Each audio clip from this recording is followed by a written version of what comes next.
Hello, everybody. Hello, everyone. Welcome to Q&A 39, Holiday Edition 2024. I hope you all having a good holidays. And we're sorry about being a little late on the posting this time.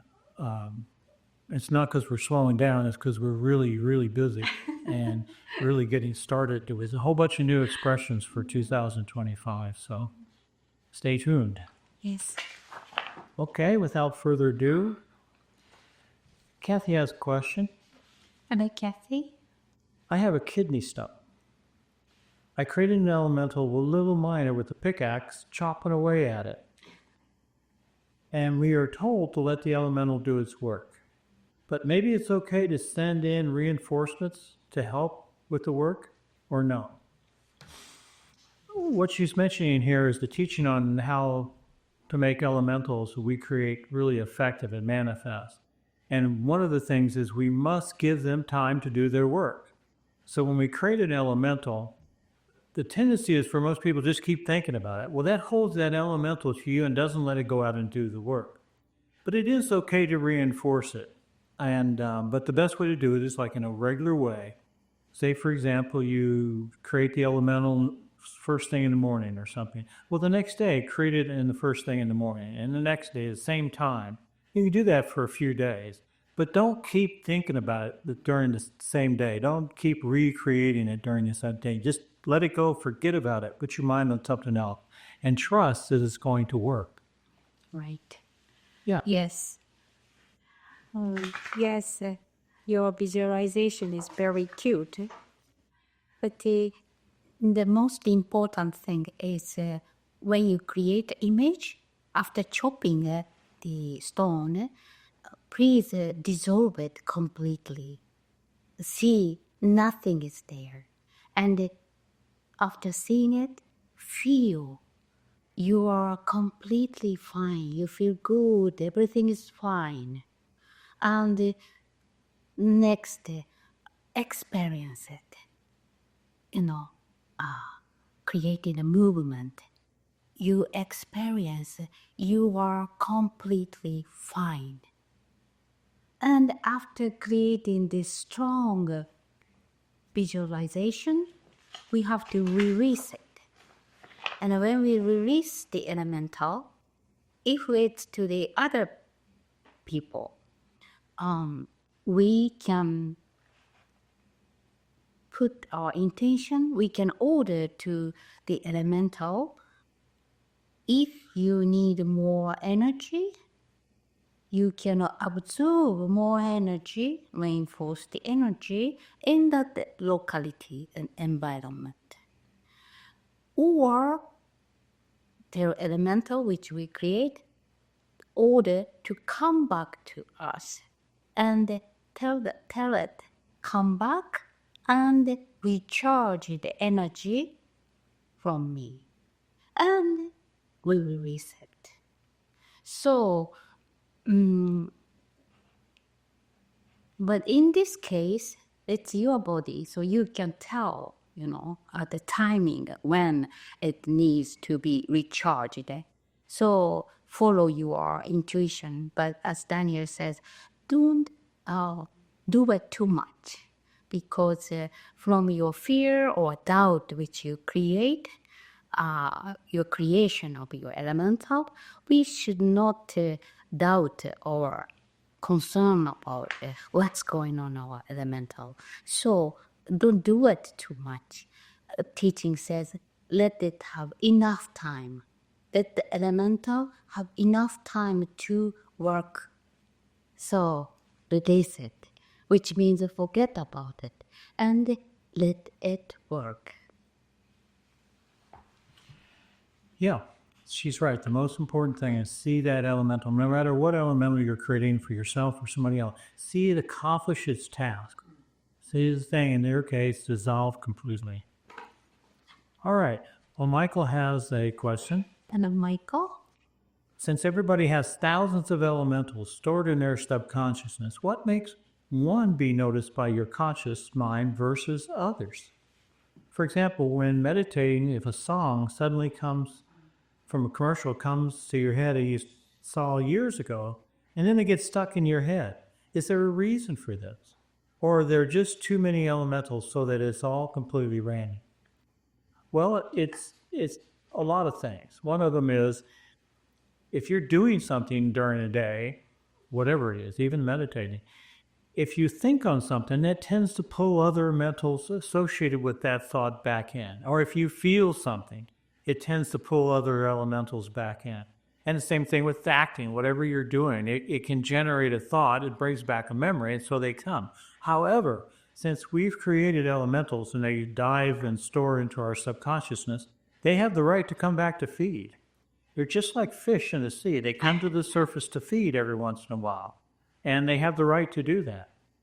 But if you get one like a commercial song stuck in your head, that's because you keep repeating it in your head. So if it starts to happen, just stop immediately and put your thought on something else, and it won't get stuck like that. And if it does get stuck like that, sometimes they get stuck for days, you know. You just have to stop energize. You stop, let them go through the whole jingle, you know. Stop them at some points. Put some other thought in there, like a good mantra. And by mantra, I mean some positive affirmation. We don't need to use foreign mantras, but we can use good affirmation, like God have mercy on me. Oh, or a grateful thing. God bless God, right? Because God's given us everything, and we really should be thanking Him back and giving a prayer of gratitude back. So you can replace these unwanted little nuisance things with some real positive elementals. Yeah. Everything is vibration and frequencies. So, in this sense, don't you have an experience when you are deeply meditating or introspecting, you know, the elemental which is not relating at all or beyond the time and the place, space, suddenly, you know, elemental comes up, pops up, and it's, you know, the elemental comes one after another, successively, and then we just wonder why. But it's all about the vibration. No, whenever we create elemental, and the elementals which is storing in our subconsciousness is vibrating, and when the vibrating with the frequencies when we created that elementals. So when it all depends on how we are, you know, vibrating, and it depends on the vibration which we are creating. Then it comes and it attracts. So when you feel, oh, why this kind of it's strange, why this elemental comes up, probably most likely you are vibrating with similar frequencies with these kind of elementals. The seemingly it doesn't relating at all each other, but the vibration or quality of the elementals are similar. This can be one reason, or another reason is sometimes it happens by the message from the higher entities, higher beings. So it can be so too.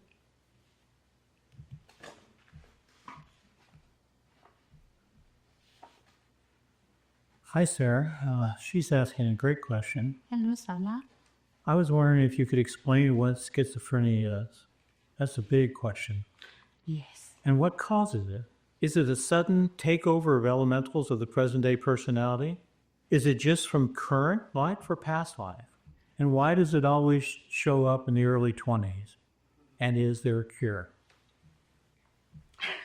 Well, pathology aside, when we talk about the elementals, what is the personality? Isn't this the sum total of all your elementals, all your thoughts, feelings, desires? from this life, and some are carried over from previous lives. Now, most people say the schizophrenia comes on after puberty, right after puberty. And when's that? Like 14, right? But when a child is born, for the first 7 years, he's just like in a dream world.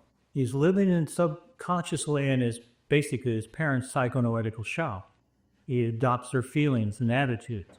But at age 7, there comes a little bit of a change, a shift, and he starts to develop his own sense of self. Of course, before that, he knew his name, he knew some of his likes and dislikes and stuff. But they start to really form their sense of self, probably in the age of 7 to 14. And at 14, they even break away again. And between 14 and 21 is when they really finally do it. And these coincides with the troubled teen years, right? So what's happening? What's happening is at age 14 or after around puberty, they start to get these elementals from a previous lifetime, start to come in for them to work on them again. Not only bad ones, but good ones. But sometimes when strong ones comes in that they didn't conquer in a previous lifetime, strong, let's say, negative thoughts, habits, feelings, predisposition, those things start to influence the child at that break.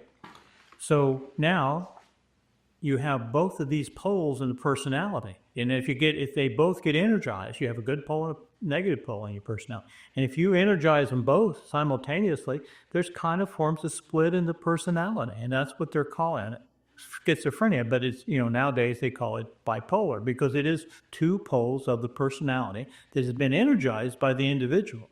Some of it maybe very strongly in a previous life. And so they just pick up where they left off.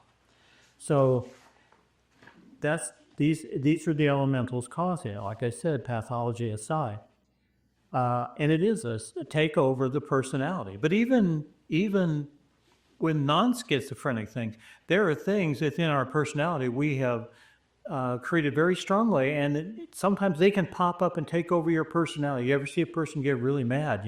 It's almost like somebody like, "Who are you? And what have you done with my friend?" There's something new comes over and takes over them kind of quickly.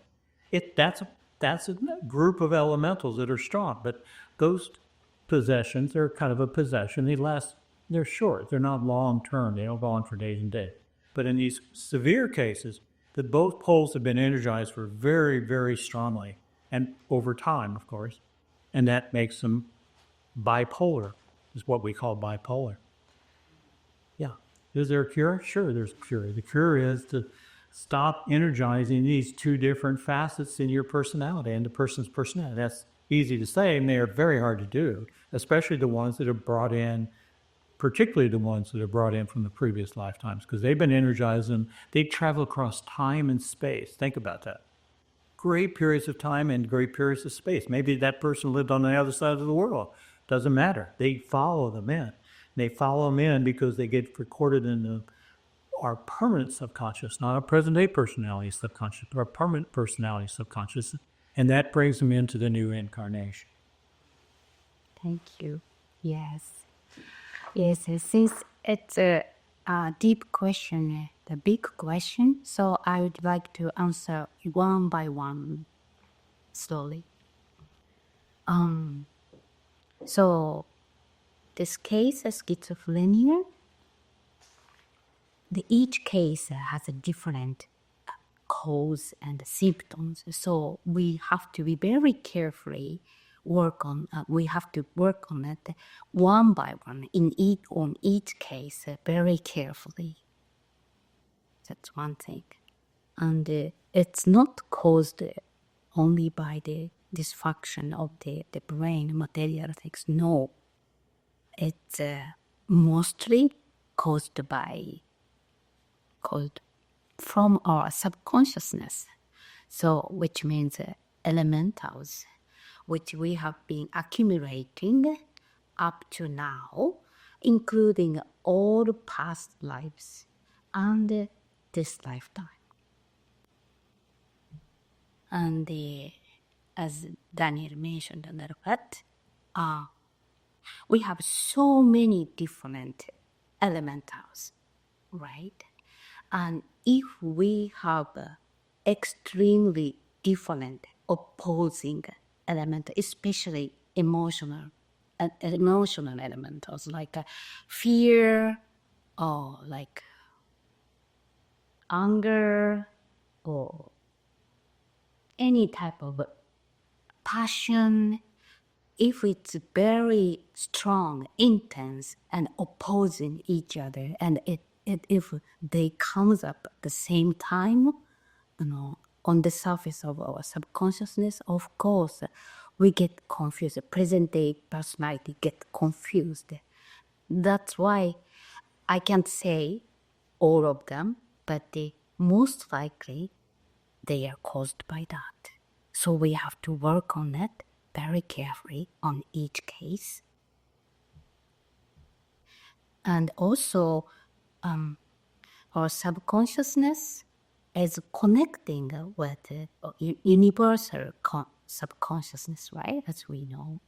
That's why when we get confused in our present day personality, we are more likely influenced by the cosmic subconsciousness too. So in that case, it's more complicated, and the people see illusion or say something, oh, I was that and that, and the similar symptom people say same kind of things, and confusion occur. And your question, why or like it happens after 20s, not in the childhood, or why it doesn't happen in the childhood. But according to the how do you say, the percentage or the record, some children are diagnosed as schizophrenia, but it's very kind of low percentage. Most likely, Sana, as you say, after 20s, they often diagnosed as the schizophrenia. The reason is, Daniel mentioned a little bit, up to 7 years old, the children has their own psychoanalytical world, which means up to 7 years old, their psychoanalytical body is not well connected with their material body. So they are exploring their own psychoanalytical shell, and much influenced by their past life, and they are creating their own world. And another 7 years, like up to 14 years old, it's gonna be less and less.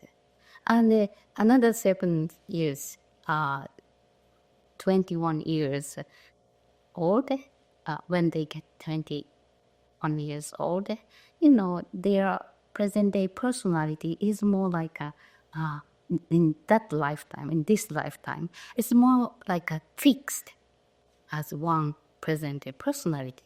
But until then, especially from zero to 7 years old, they have much kind of flexibility, and in other words, they have a chance to balance and fix past life kind of elementals. They have a much chance to improve their present day personality, and they are a lot influenced by the environment which they grow up, which means the influence of parents, influence of their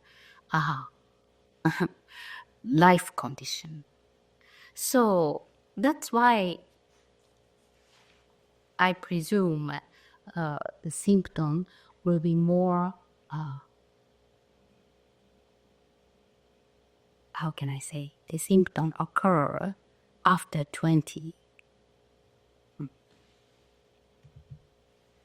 and cure. Physical medication might work temporarily, but it's a temporal effect. And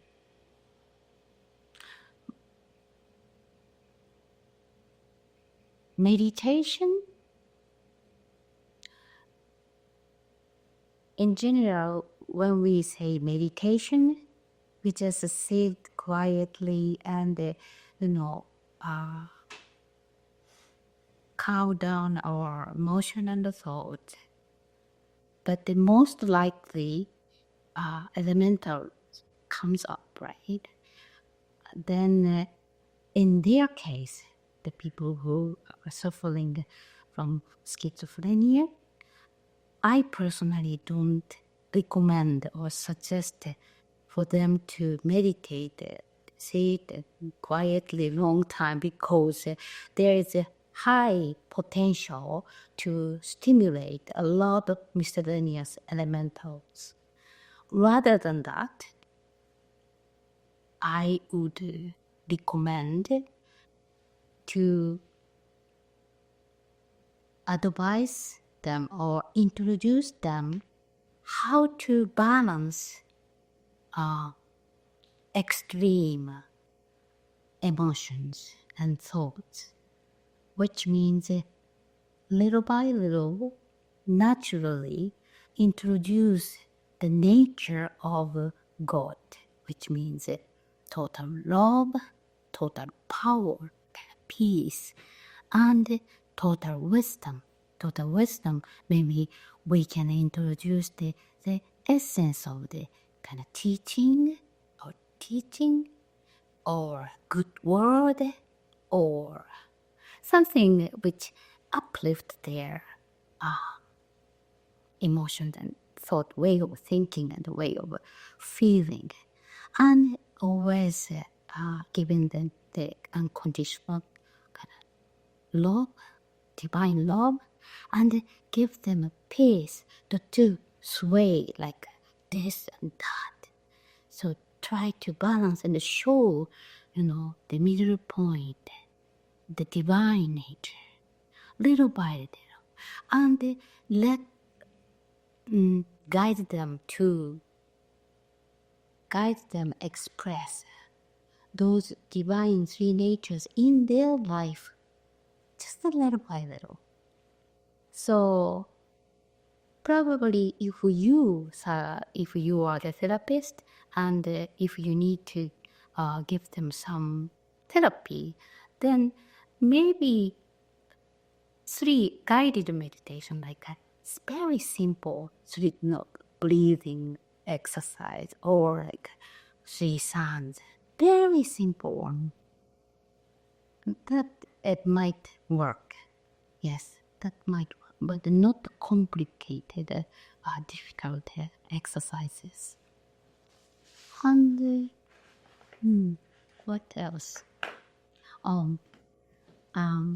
As a therapist, sometimes when we are working on difficult case, we feel like we don't really help much, we are helpless because we don't see much improvement, or sometimes we are strongly rejected by people, right?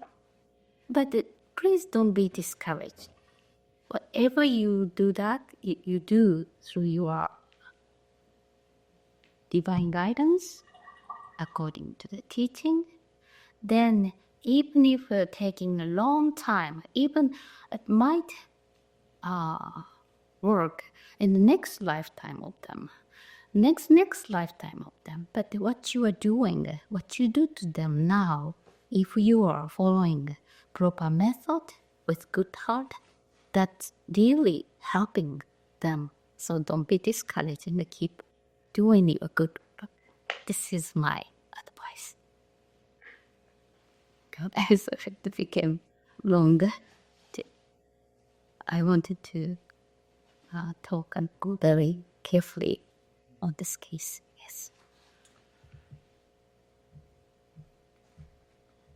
Certainly the answer is not just over medicating them and dulling that part of their brain that's receiving these things. And also, there are other spirits that jump in on that bandwagon and try to energize it too. So there's another level there. So, but chemically, just restraining them is not the answer. Our Brazilian brother Gustavo asked a good question. Hi, Gustavo. Often Daspalos mentions that when one seeks revenge and harms his or her enemy, the enemy is not really hurt, but actually receives a lesson of some sort of upliftment. Could you clarify on examples of that? Yeah. What he's talking about is cases like you have a partner, a romantic partner or a business partner, and you trust them a whole lot, and you think they're trustworthy. And turns out they're not. So you're living under this illusion, right? That this person is a good person and trusts you like they, is trustworthy. So when they betray you in business or in a personal relationship, wham, does that really smack you, right? I mean, it's full of pain. And pain is there to wake us up to someone. Physical pain, if you got physical pain, it's because there's something going on there you need to attend to. The same thing with emotional, psycho, and mental pain. It's awakening. It's trying to wake you up to something, to see it, take a look and see what's really causing this pain. Well, in this case, it's you've been under this illusion.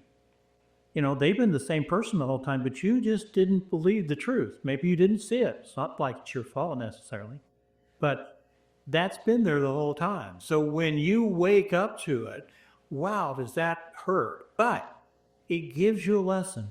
And that lesson is you come out of your illusion, which is everybody's problem, right? We're all under these different layers of illusions, some real severe and some not so severe. But to grow, we have to come out of the illusion and move into the truth. So that's what he's talking about, that it wakes the person up. And now if a person gets stuck being the wounded one, then that they don't get much of a lesson from it. It doesn't help them that much. But when they really try to analyze and they come to the truth, that benefits them greatly. Yeah, if you curse someone, dig 2 graves. There is a word like that. As a result, if you curse someone, dig 2 graves. Do you have the word like that? Well, no, we don't have that. Oh, maybe it's only in Japan. Grapes? Is that what you're... No, grapes. Great. Oh, you're digging 2 graves. We don't have the word? No. But it's true. Yes, that's right. We do have one in Japan. I thought you guys have it. No. Okay. Anyway, as we studied in the 5th level of Hercules, Stymphalian birds, if we curse or speak ill of someone, if we emit negative elementals, definitely it comes back, twice. So times, 4 times, 7 times it will come back. But as the researchers of truth, when we deepen the observation and when we are advanced, we can tell and feel really who is or what kind of elemental is coming towards us. We can tell it even when we are communicating directly in person, even if they say something very nice and good, apparently, but we can sense and we can observe what he or she is thinking about, right? So we can tell it, we can realize the truth. But we study not to return. At the beginning, we have to protect of those kind of negative elementals, by creating eggshell over light, light shield. But when we are advanced, we also study to dissolve those kind of elementals, not for the elementals to return back to them with our love. From our love, we do this process, we learn it. which means whatever we receive, we notice it, we realize it, and we work on those elements. And we dissolve not to harm those, not that those elementals harm back to the people, right? Which means we are developing spiritually a lot by experience those, by having those experiences. This is what it meant. Okay, Wayne has a question. Did Daedalus attain this? Wayne? Did Daedalus attain the state of hypothesis? Hypothesis. Hypothesis. It means theosis. It means theosis. The Greeks call it theosis, and that's what Daedalus called it, which means divinization, going deification. It means becoming one with God Himself, and that's everybody's destiny. But it's so long. You can't believe how long this journey is. It's okay, we got eternity, but it's a long, long journey. And Daedalus has not achieved that yet. No one on earth, virtually no one on earth, has achieved it. There are some that come back from theosis, and they have a special kind of incarnation. But the average people on earth, they have not received, even the high levels, like Daedalus, has not received it, because there's like, let's say, 3 rounds of incarnation. Most people on the planet are on the first round. And when they become self-realized, they have a new order of things. You know, when you become self-realized, you burned up all your karma, you paid up all your debts, and now you're free. But when that happens, no one takes that freedom for themselves, because they turn around, they look back, and they realize, well, everybody that's still stuck is me. You know, this is me stuck here. So they come back in and pick up the karma of others to help lift their karma. Like Christ said, the strong should shoulder the weak, the burdens of the weak.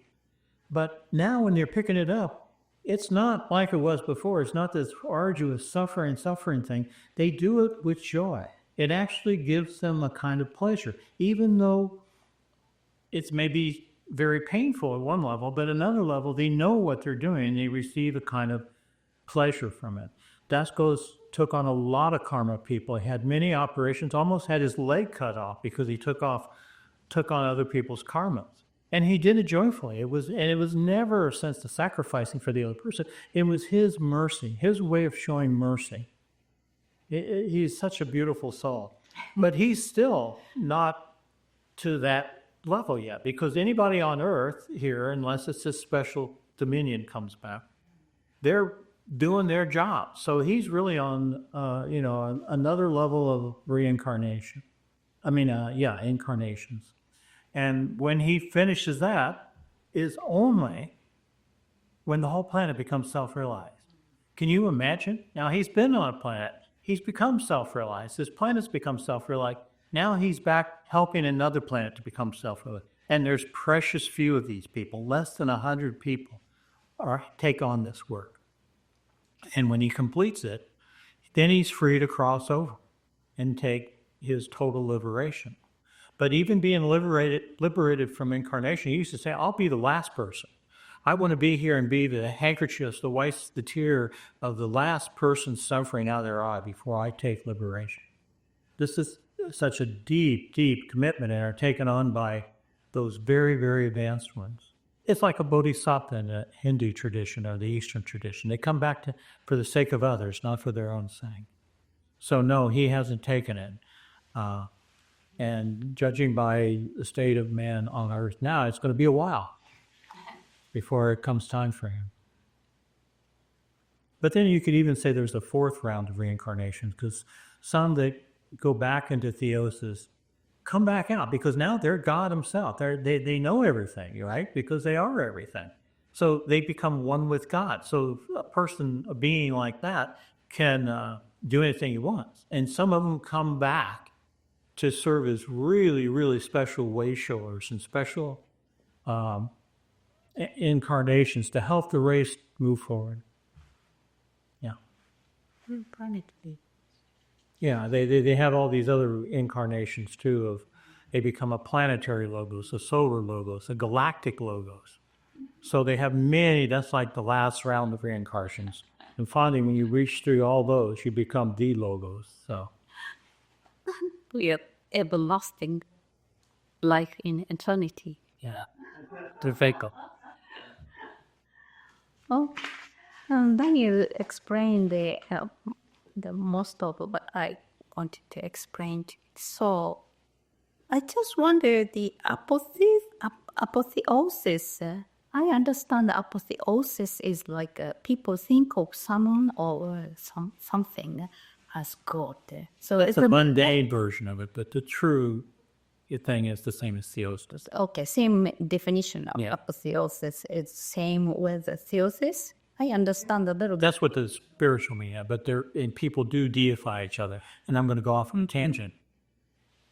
What got reincarnation thrown out of the Bible was this very thing. Because the Romans, before Christ came, when they died, they were thought of as divinity, and they put statues up in the temples and people worshiped them. But around the 5th century, Justinian, he and his wife, they didn't like the idea of they wouldn't be thought of as divine, because Christ teaches, well, you could come back as a maid next lifetime. Even though you were king in one lifetime, you could come back as a maid. And there wasn't a permanent thing just because you became Roman emperor. So they deified them and put their statues up in there, but they didn't like that. So they had all of reincarnation thrown out of the Bible. They confiscated all the Bibles and wrote it in there thinking they took all of it out, but there's few places where it still mentions it that they didn't notice. But it was that very idea that man wants to have people look at him. This is the mundane level of what you're talking about. So, Okay, so ultimately, It's theosis, apotheosis, same. Okay, and now it's clear. okay. Okay, Riley is asking about the elemental of the dove exercise. Lovely. This is where we create an elemental of the dove and give it, imbue it with all three ethers, see it move and become like a living thing. And it is a living thing. It's an elemental. So he's asking about this. If imprint, sensate, and kinetic ether are things that we as individuals possess, what does it mean when we imagine imprint a dove? Then sensate, feel the dove, and then give it movement, kinetic. So these are the three properties of ether that all men can use. Most everybody's using them subconsciously, but Dasko says training with the dove exercise, how to do it consciously. So what we're doing is we're visualizing, that's using the imprinted ether from the noetic call, and we're giving it a shape. We're shaping it into the form of a white dove, a pure white dove. Then we feel it. So we're giving it this imprinted ether. We're taking our imprinted ether, our sensate ether, our aesthetic ether, and putting them in the dove. And then when we visualize it flying, it's like we're putting the kinetic ether that gives it the movement. So it's coming from us and put into the dove. And it's just a way of training us. All of these visualization exercises are a way to train us to use the three ethers: the imprinted, the sensate, the aesthetic, and the kinetic. And when we get mastery of that, then we're given the creative. And that's when the healing properties come through an individual to help and facilitate healings for ourselves or for other people. So I think I got the point of your question. What are we doing with that? Yeah. So what we're doing is we're just developing our innate abilities to use these three natures of the ether. Yeah, I think he has a question about the things which we create elemental. Oh, it's down further. I missed it. Sorry. Okay. Yeah. Once you give the dove kinetic ether, then as an elemental, it has kinetic ether, of course. And he says, because I'm sensing it, so far is my ability. So he's giving his sensate ether to the dove, and is using his sensate ether to feel the dove. Should I use my own kinetic ether and feel as if I'm moving as the dove is moving? Yeah, you can do that. You can do that. At first, it's easier just to see it moving. Much harder to put your I-ness, your sense of self-awareness in the elemental you created, but eventually that's what we do. I wanted to manifest myself losing weight. I can imprint that image of me, third person, as if looking at it, me from away. I can sense it, and while looking at it, I can move my own kinetic ether while physically still as if I'm walking on the scale, stepping on the scale again. Sorry, I missed that. Yeah, but don't do like I did.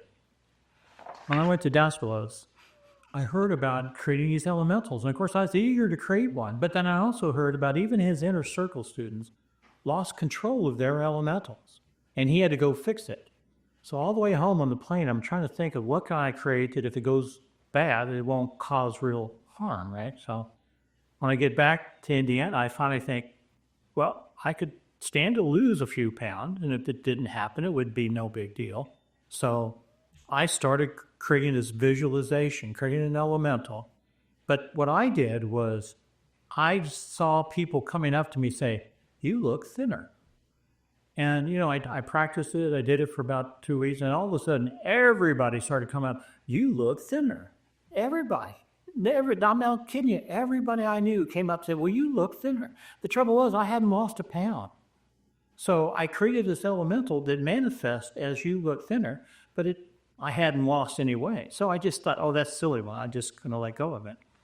So I let go of it, and then about 2 months later, I go back to see Daskos, forgetting all about that elemental I created. But when you're with Daskos, he knows everything. I mean, he absolutely knows everything. So we're sitting in his study one day, just sitting there talking nicely. Everything's going nice. And all of a sudden, this Greek Cypriot guy comes in. And he has this question for Daskos. So Daskos kind of breaks off, and we're all sitting there, and he's talking to this guy in Greek, back and forth. The guy's asking him questions. Daskos is giving answers. And all of a sudden, he just stopped, and he looks at me and goes, you look fatter. I don't even know what he's talking about. I didn't realize he was making a joke about my elemental. And he comes back, he starts talking to the guy again. They kept going on and talking. Finally, he stops again, he goes, definitely, you look fatter. And I said, is that good? He said no, and he's making real fun of me because I thought if I'd lost weight, I would look nicer, right? So he said, no, if you look thinner, you'll look more sharp, which meant better looking. So that's the way Daspos worked with you. He knew what you were thinking, and he could play these tricks on you that revealed that not only he knew, but the folly of maybe what you were doing, like in my case. So if you're going to do this, I would see the scales go down to the number you want it to be. That's my advice on scales. You can see where I'm coming, did you? Larry, I understand your question a little bit different way. And my answer is probably I understand that you are asking us aesthetic imprinting a kinetic ether when we visualize something. We are which those functions of ether where or which one those functions of ethers are belonging. This is how I understood your question. And my answer is,